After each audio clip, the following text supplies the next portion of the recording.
Welcome back everyone, I'm Craven and this is AI the Somnium Files. Yes, we last basically overheard So when he came out of the sink. Didn't learn much than a few possible leads, and today we are going to follow those leads. And just like I said last time, I think I'm gonna start with the cold storage warehouse and then we just go randomly through the above four. I don't see any one of these like the quintessential goal we need to go to, so I think we need to go past all of them. So let's go to the cold storage warehouse and see what we can find.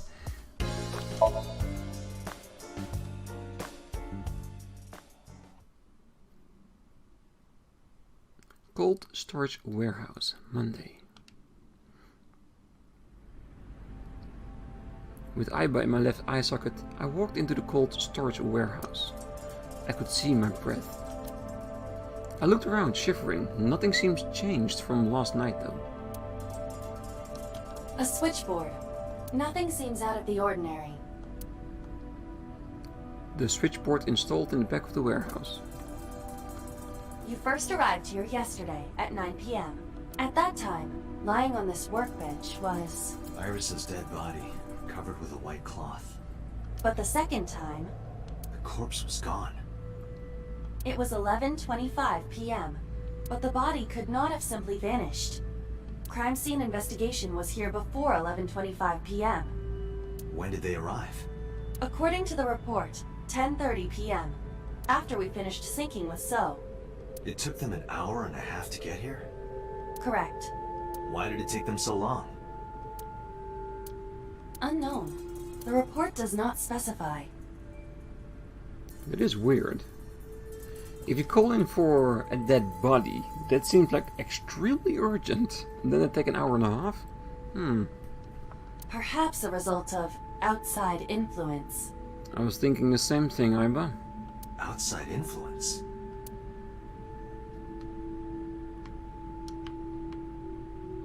In any case, there is nothing of note about the bench. Examining it will not reveal any further information. Fine, but as long as it's green, I will check. It's a workbench. There's nothing on it. A forklift. It doesn't seem like it's in use. It was likely just left here. A forklift. The tires of the forklift and the ground they're on are clearly frozen. So, like we've surmised before in other instances, it probably haven't been in use for a very long time. There are only a few items on the shelf. It is likely that this warehouse isn't in regular use.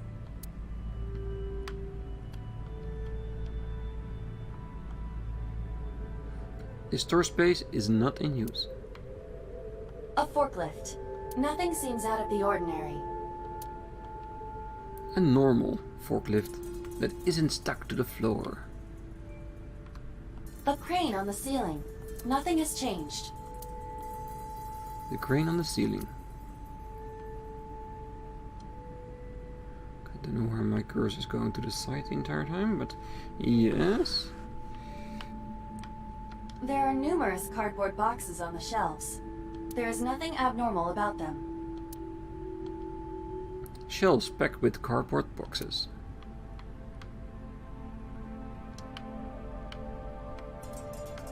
Not that there's something very small we need to find here somewhere.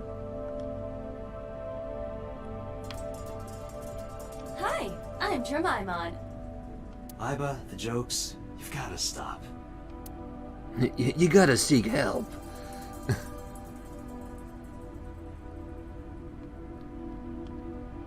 An oil drum. It doesn't have magical pockets though.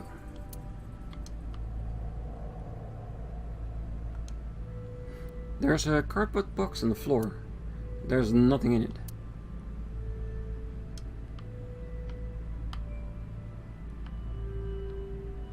It's a wooden box. There is nothing inside.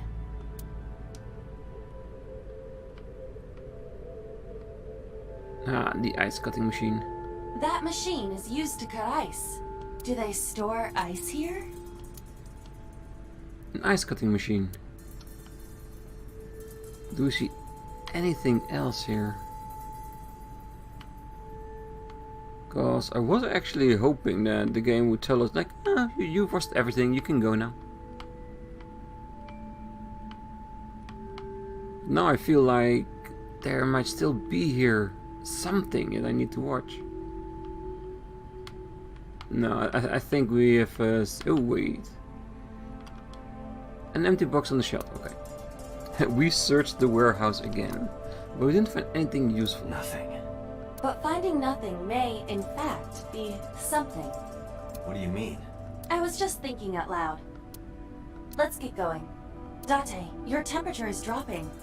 At this rate, they might find your body in here. Foreboding? Alright, let's go to another location. Alright, the one I actually really want to see is Iris's mother, of course. Let's go to Sagan's residence.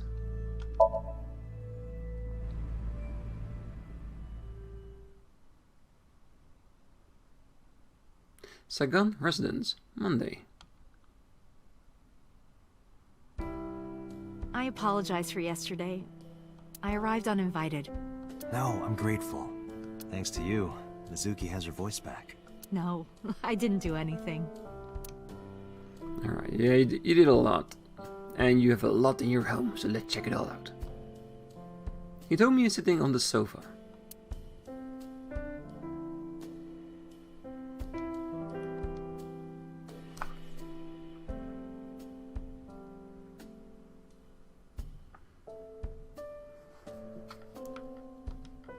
A cushion.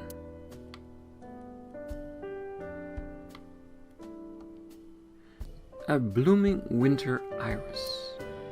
It's supposed to be a sign of good news and hope. There is some tea on the coffee table. Some steam is rising from the tea.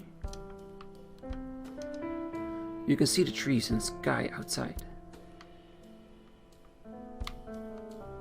There are some elementary workbooks on the table, but looking closely, one of in the middle is kind of different. How to handle a monster parent.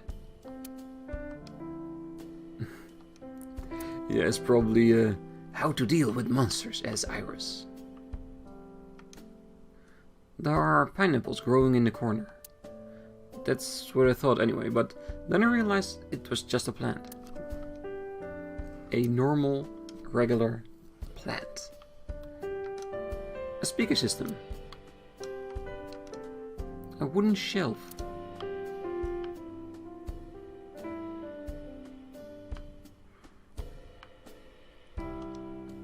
A bookshelf.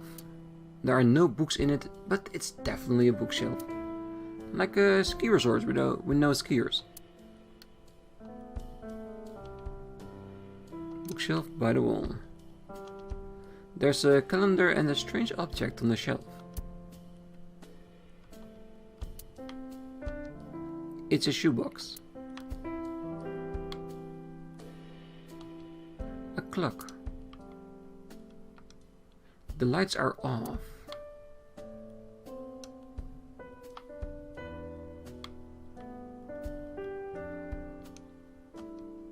There's a lot of dishes. A microwave. It's a kitchen counter. A refrigerator. Date, a riddle. A man-eating alligator lives in a river. There are no bridges or boats. How do you cross? Over the alligator, maybe? Well, let's see. You jump across? Wrong. The solution is simple. You just swim across. But what about the man-eating alligator? He's at a convention out of town. He isn't in the river. Oh man. I think we need to let Pewter check up on Aiba, because I think she's malfunctioning right now. A refrigerator.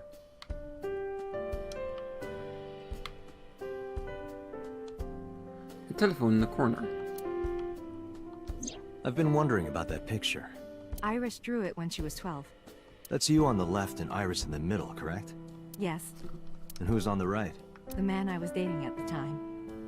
It was only for 3 months, but I met him about 6 years ago. Have you been to the Kume Shrine in the Minato district? I was praying there one day, and I heard a voice. Well, more like a groan. Behind the shrine, I saw a man sitting on the ground. He was bleeding badly from his stomach.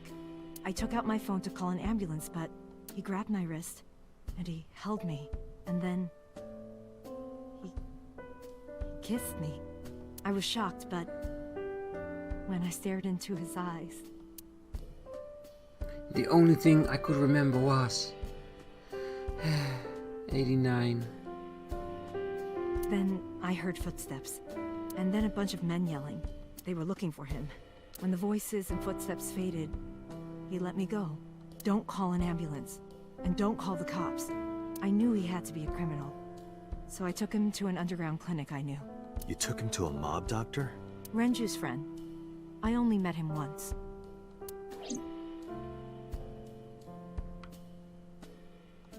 Even though we had our first kiss seconds after meeting each other, it took a long time before I got to see him again. The first time we held hands was when we watched a horror movie together.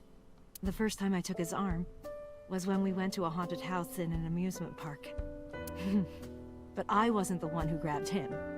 A zombie jumped out and scared us, and he clung onto my arm. He had that cute side to him. And I was falling in love. Yeah, it seems amazing. Our second kiss was in the car. It's cliché, I know. But we drove around at night, looking at all the lights. We parked our car near a warehouse, and kissed. I don't think we ever said I love you. But we both knew.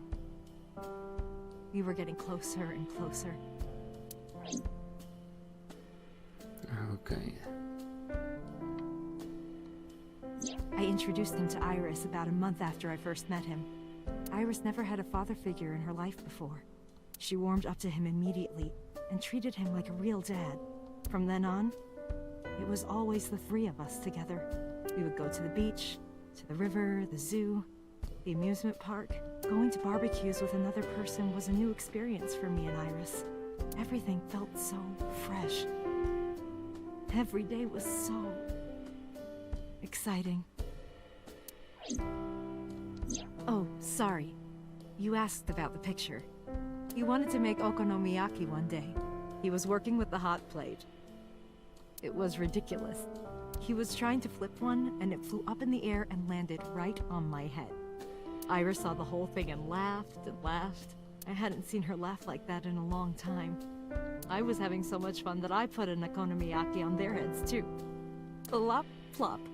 I added the bonito flakes and mayo and sauce. At this point, there was no going back. Eggs flew, flour going everywhere. The room was not a pretty sight. After our battle, we laughed like crazy. We were rolling around on the floor. So Iris decided to draw it. It's nostalgic. It's a perfect happy scene. It definitely is. But those days didn't last. 6 years ago, in November, a man with a gun broke into our house. Fortunately, Iris wasn't home at the time, but my boyfriend was. That's why the gunman came. He wanted to kill him. He wanted to kill him, and he would never stop. He pulled the trigger. I tried to protect him. The bullet hit me, but the police arrived. They were both arrested and incarcerated.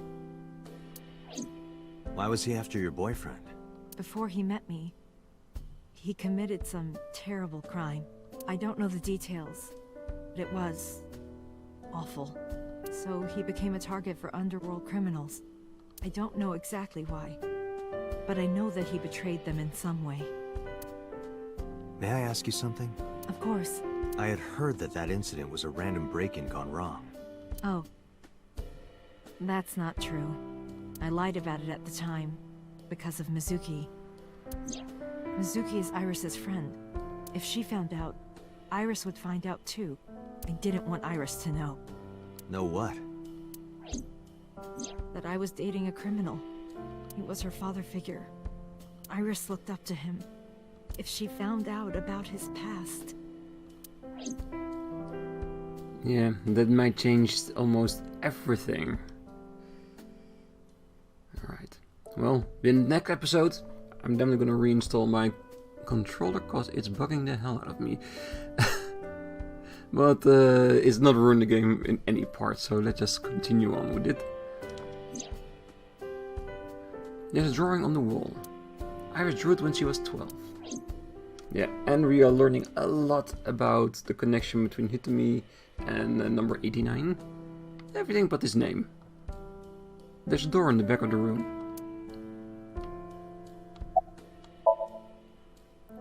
Hitomi is touching her right shoulder with her left hand. It's Monday, isn't it a school day? Today's a holiday. I suppose there's never a day off for a detective. Oh, but you aren't a detective, right? Technically, yes.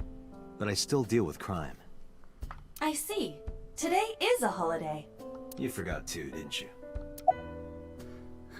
It's not like he gets a day off. Because when the criminals don't, he doesn't as well. Okay, about Iris. No. Let's go to where's Renju first. Did something happen to him? You asked me that yesterday. There's no point in hiding it. I told you about Renju's disappearance. Right from the hospital? I'm sorry. I have no idea. About Iris. I've put Iris through so much. I was 19 and single when she was born. People didn't take kindly to that. But Iris was such a fighter. She always protected me. I remember, one time at the nursery, some of the other mothers were talking about me. Iris ran up to them and said, "Don't talk about my mommy!" I'm supposed to be the mother, but it's Iris who's always protecting me. That's actually a very sweet story. And what about your parents? They died when I was 17. I was an orphan, and my relatives lived far away. They might have taken me in, but I was already in my second to last year of high school. It wasn't a good idea for me to move that late. So I decided to stay here, by myself. And take care of Iris. Yes, all alone. But Renju would help sometimes. About Iris. It was always just me and her. Vacations, barbecues, zoos, amusement parks. Just me and her. Oh, that reminds me. When Iris was 5, there was a children's theater show in Bloom Park. It was called Milky Moon. It was about girls as magical space rangers and such. She loved singing and dancing, even as a kid. Whenever she heard music, her body would start moving. It was a quirk of hers. And she did it at the show, too. Toward the end, when all the Milky Moon girls were dancing to the ending song, Iris climbed up onto the stage and danced with them. I tried to stop her, of course. I grabbed her arm and tried to get her to sit, but before I knew it, she was up there, dancing. And everyone was so excited. Even I was dancing by the end of it. When it was over, she had the biggest smile on her face. "Mama, you're a good dancer." That's the kind of girl she was. Okay, let's give us more, because this entire place is one big history lesson about the Sagan family. It's really good to know, because we never got this in-depth information in any of the other branches we've seen so far. So let's continue on. Whenever she sees someone playing music on the street, she'll run up and join them, right then and there. Music at the train station, the crosswalk beeping, even at convenience stores. When their little chime played, she would start dancing. It almost got her into trouble once. She was on the jungle gym and a truck drove by. It was playing loud music out the windows. She climbed up to the top and started dancing, but she lost her balance and fell. She fractured her leg pretty badly. It was on a Sunday, and it was hard to find an open emergency care. I was carrying her on my back, running and running through town. I could still hear her crying. "Will I still be able to dance, Mommy?" Can I still dance?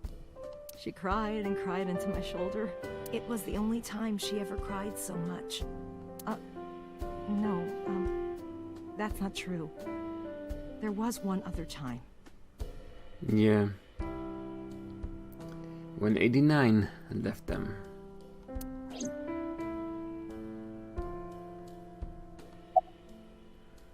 What was the other time?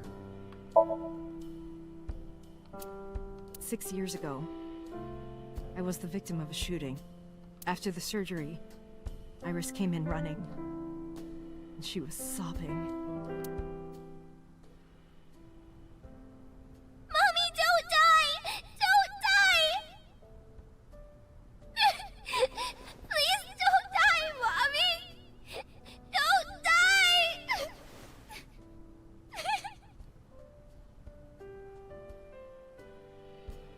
I swore to myself then I would protect her, no matter what.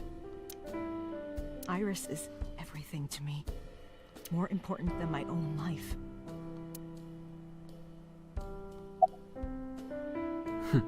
Summarize for me how much that actually does mean to you. Date, we can't spend time reminiscing. We have to get moving. Yeah, let's go. Alright, well, I have to say, it was a bunch of information we got here, and to be honest, I loved it. Just a peek in their history, connecting to things we already know. We already suspected that that was 89, and when we saw the scene in the past as well. This also links back to the beginning of the game, when we saw the first sync in the mind of Date himself. A link that we don't know yet why it is in his head. Was he the officer that came here, like on his first case when he got Aiba in his head? Oh, no, that was not 6 years, that was 4 years ago. Well, at least one of his earliest memories, or maybe one of his last. Very interesting. But yeah, let's go on to the map. And where should we go now?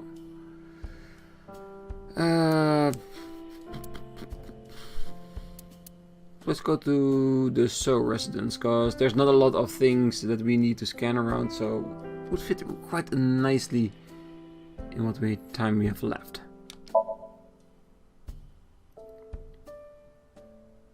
And I do not believe it's going to give us any more information anyway.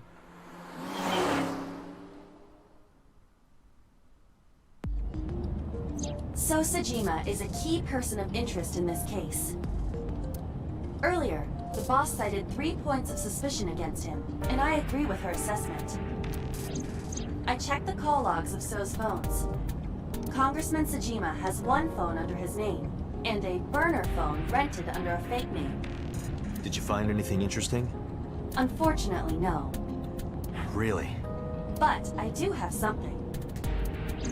I looked into So's secretary's phone. One call in particular stood out to me. Huh? It was 1 week ago, from Fuchu Prison. The caller identified themselves as inmate number 89. Number 89? Yes, this is most likely the same person who called HQ. I know killed Shogun Adami.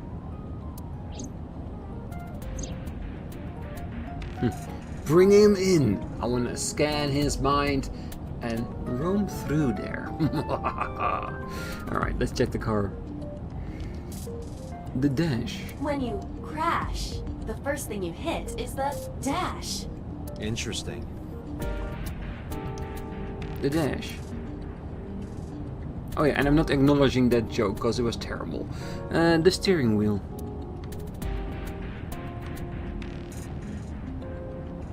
The rear view mirror. Date, this reminds me of Egyptian mythology. Hathor, the mother of Ra. The mirror was one of her sacred symbols. Wasn't she a cow or something? The rear view mirror. You can see the scenery through the rear window. The glove box. This box is where you keep your doves. It's not a dove box. The glove box. Ooh, gear shift. Date, can I move the shifter around? No, don't! Resist the urge. The gear shift. The center console. Alright, I think that's it. Because it's a car. There's not a lot in here. It looks like Aiba is sitting on the passenger seat. Who is 89? From what I can determine, he is an assassin. He accepts jobs from the criminal underworld for substantial rewards. His code name is Falco. Falco? Correct.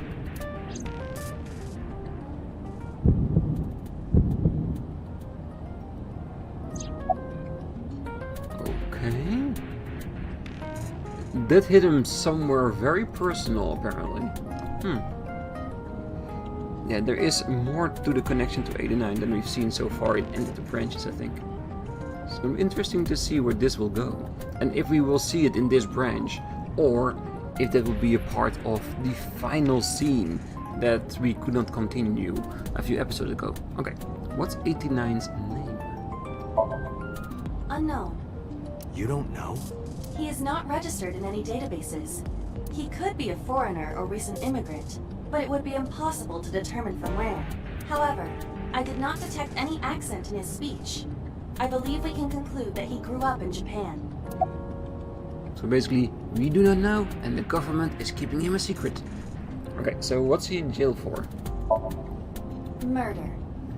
He is serving a life sentence for multiple counts. He was imprisoned 6 years ago. 6 years ago? Yeah, that date that you live on in infamy. What's the relationship between So and 89? Unknown. You would have to ask Mr. Sajima for that information. Number 89 said he knew who killed Shoko. He did, but that may be a lie. Does he have any connections to the Cyclops serial killings? Unknown. In all honesty, I have no idea. Okay, let's give us a summary before we head over to So. Number 89. Should we visit Fuchu Prison? No, we don't have time. Call up boss. Tell her to request that number 89 be brought to Abyss. Roger. So are we still going to So, or did I just skip all the other parts as well? No, we're still going there. Sajima Residence. I heard there was no body found at the cold storage warehouse. Isn't your investigation over? No, we're still looking for some final leads, just to make sure. That's a big green mochi. Actually, now that I look closer, it's just a bush. A spherical bush. Not a mochi. And Raika? A garden lantern. Speaking of gardens, what kind do you prefer? I like a well-manicured lawn. But some bushes aren't bad either. I mean, what? I'm thinking somewhere he's not talking about garden varieties. But it could be just me. There's a garden lantern. A garden stone. The Sajima Residence. The Sajima Tree. Aiba, look! A merman! So is a wealthy politician. It is no surprise to me that he has a merman. Wait, a merman? Oh, hey everybody! I'm a merman. There's actually a merman in there. Why? I heard a strange voice just now. Could it be a pond? There's a small island in the center of the pond.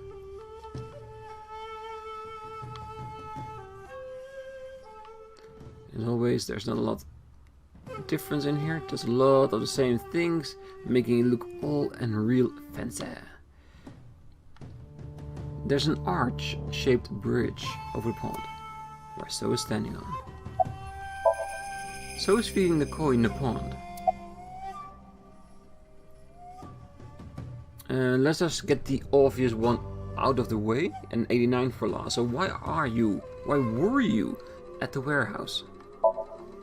I told you I will not answer that question.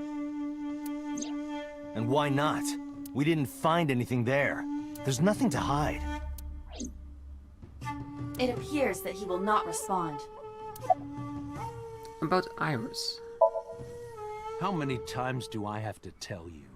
I don't know that girl. I've never seen her before. Date.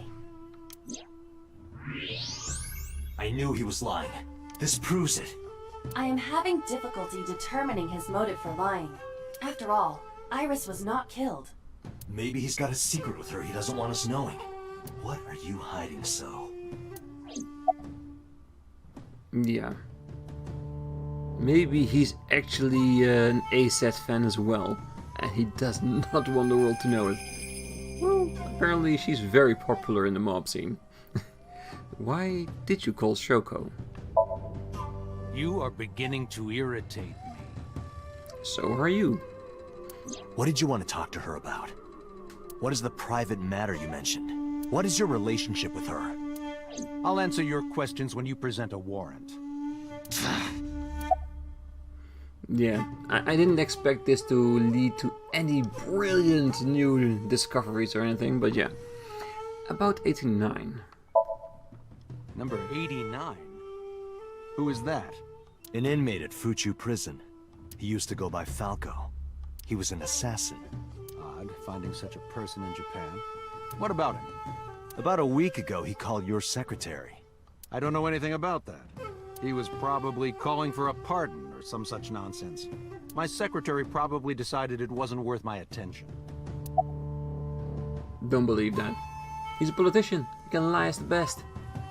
That's also very strange, because if he's a politician and can lie for the best, then why could we sense with our scanner that he was lying about Iris? Maybe because it was personal. Ah, he is an ASAT fan.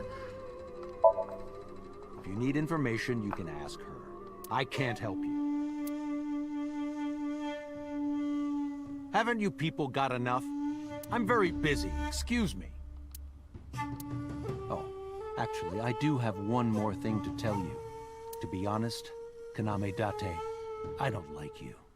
I don't ever want to see you again. So I suggest that you don't show your face here anymore. It's what's best for both of us, understand? Trust me, if Date has a warrant or a good cause to come here, he will come here. So walked away sternly. Who does this guy think he is? Date, your blood pressure is skyrocketing. Any higher could kill you. Relax, Date. We still have much to do. I know. Alright. Can we go to the other locations? Yes. Okay, so probably when we have done this two, Abyss will show up and then we will talk to Prisoner 89. Alright, that's good. We're gonna do that next time.